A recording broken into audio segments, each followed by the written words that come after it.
चौथी कक्षा में हिंदी भाषा के अंतर्गत पाठ्य पुस्तक भाषा सेतु के दूसरे पाठ का आज हम लोग दूसरा भाग पढ़ेंगे। कहानी का शीर्षक है सच्ची मित्रता। कल हम लोग पढ़े थे दामन के वापस आने पर पीथियस खुश नहीं था। वह मित्र के लिए अपने प्राण न्यौछावर करना चाहता था, अर्थात वह अपना प्राण देकर भी मित्र को बचाना चाहता था। दामन विवाहित था और उसके बच्चे भी थे जिन्हें वह बेहद प्यार करता था, अर्थात दामन का पूरा परिवार भरा पूरा था। परंतु पीथियस अविवाहित था, इसलिए उसे कोई तकलीफ नहीं थी और वह फांसी पर चढ़ने के लिए तैयार भी था। दामन और पीथियस फांसी पर चढ़ने के लिए तर्क वितर्क करने लगे।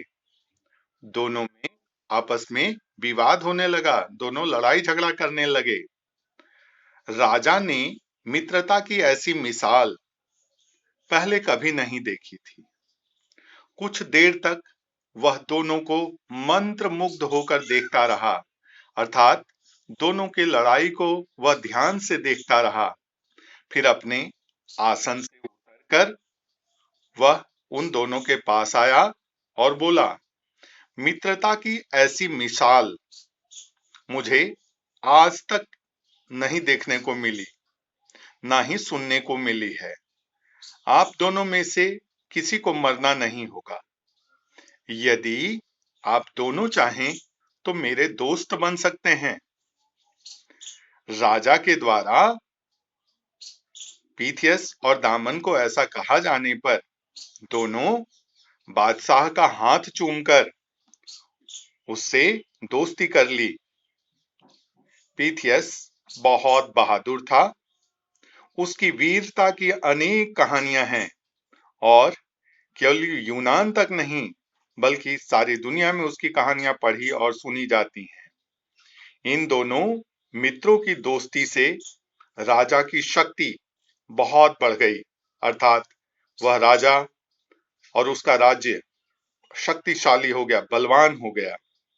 राजा ने उनको अपने दरबार में ऊंचा से ऊंचा पद देना चाहा, परंतु दोनों ने उस पद को लेने से इनकार कर दिया, अर्थात वे दोनों किसी भी तरह का पद नहीं चाहते थे।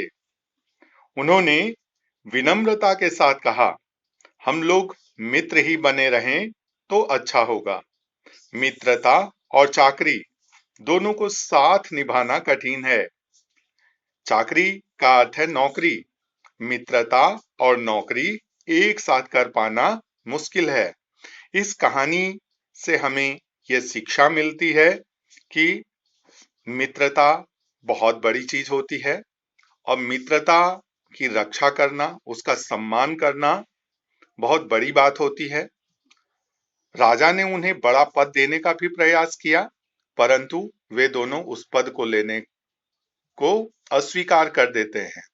इससे पता चलता है कि दामन और पीथियस बलवान भी थे, शक्तिशाली थे, बुद्धिमान थे और मित्रता को उन्होंने सबसे ऊंचा स्थान दिया था।